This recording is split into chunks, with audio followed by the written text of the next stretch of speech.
So you got your right thumb in the handle, loop over your index finger, and both of your hands are together. Okay, the natural tendency is going to be to put the two hands apart, and that's the problem you want to avoid. So your hands are working together and you're not inadvertently using that left hand as a communication. There you go. Everybody does. That's a normal human thing, and that's why we work on it so much. So that he's actually right now doing everything on his own. The leash isn't telling him what to do. The leash is reinforcing what he should have done. It confuses them when we start using that leash partially to talk to them and partially to correct them. So we're just using it strictly as a correction. So walk a little faster. There you go. He sees a distraction, people walking down the sidewalk. That's fine. He can look, but he needs to stay with you or he gets that pop. Remember, the only time you need him to listen is because there's some kind of distraction there. Good. Very good. That was very well done. You turned your shoulder, see, and he saw that you were turning in his direction, so he moved out of your way and let you come. Good. Very good. So when he gets the communication, he tries very hard. To the platform because he may get confused with the idea of place. And wait till you've come to a stop so he has a chance to kind of get on the same page with you. And now tell him. There you go. Very good. And your commands continue to be very good. They're nice, clear statements. So through that whole thing, you only had to use that leash twice. That's why you want to go with the prong collar. Okay. If he understands, you don't have to correct much. The whole point of it is to reduce corrections on the dog. If he isn't deterred by it in any way, he's going to start leaning in it, pulling on it, and becoming dependent on it. If you really watch people objectively, you'll see the people without prong collars choke their dogs all the time. And the people with prong collars on their dogs have nice, polite dogs. And healthy tracheas. And healthy tracheas, exactly.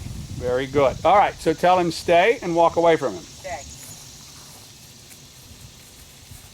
So stay has no exceptions to it. He's in a comfortable position. I wouldn't care if he went to sleep there, but he must remain there no matter what goes on around him. So I'm going to create some distractions. I mean, for this to be a safety command, it has to be reliable. I have to know I can take him out in different situations. And even though it looks weird, goofy, threatening, that he will remain in that command no matter what.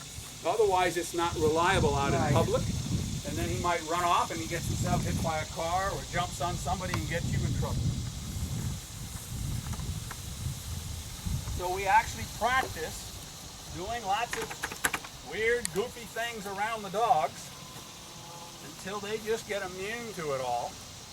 And then when you're doing extra distractions like that, then give him rewards. Give him something else to do with himself.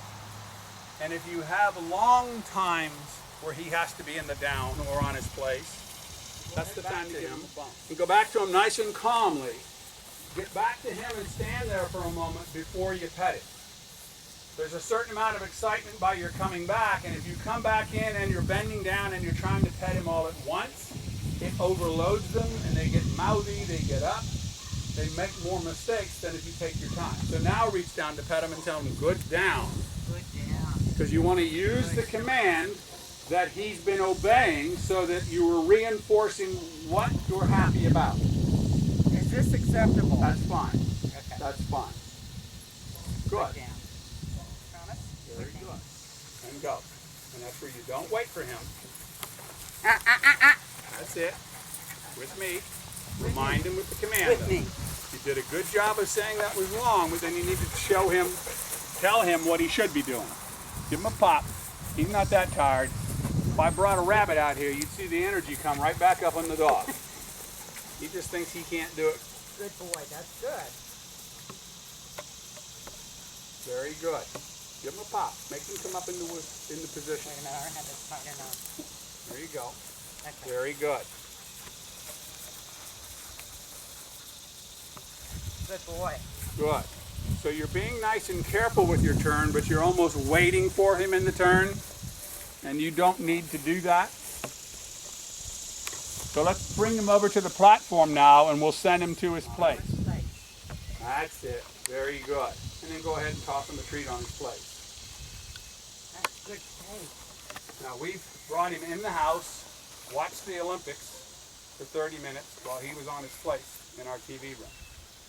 He had a bone to chew on, but he had to remain on his Denial place. of that. Well, we actually gave him a real bone. Okay.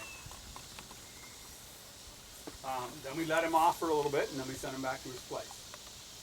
It's a good thing to use during dinner. You have company in the house, just any time, and I would practice it quite a bit in the beginning. So back up about 20 feet. We're going to call him to come, and then we're going to send him back to his place. Promise, come. Good. Praise him. Good boy. Good boy. Very good. And there's Good your automatic boy. sit because you stood upright. So he recognized that, and now send him back to his place. And be excited here. Promise. Place. Now start walking back. Tell him again. That's Right. it. Good boy. Good boy. Good boy. Yes. And then get Good right behind him with boy. the treat. There you go. Yes. Very That's good. a good boy. Good play. Good. So now go back out and call him again at a different angle and call him with a little more excitement in your voice. Place. Place. Good boy. Promise, come. Good boy. Good boy. Very good. Now, Good. this is a little far for place, but we'll see if he gets it. Distance is a problem for young animals. From here. Uh-huh. Promise. Place. Now go with him. Go with him. Tell him place. Place. There he goes. Excellent. Boy. Good boy. Excellent. Good boy. Here, let's see if I can throw it there. You can find it. Good boy. Good play. Good. Very good. Good play.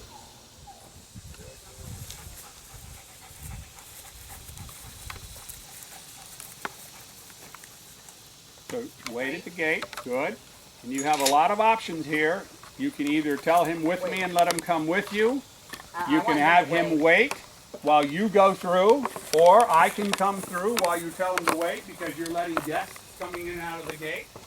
Or maybe you're bringing groceries in and out of the house and you want the dog to wait while you get all that done. Very good. Very good. Good boy. Careful, this door opens toward him so it'll Okay. catch his toes. Let's back up. Did you want to back up? Yeah. Wait.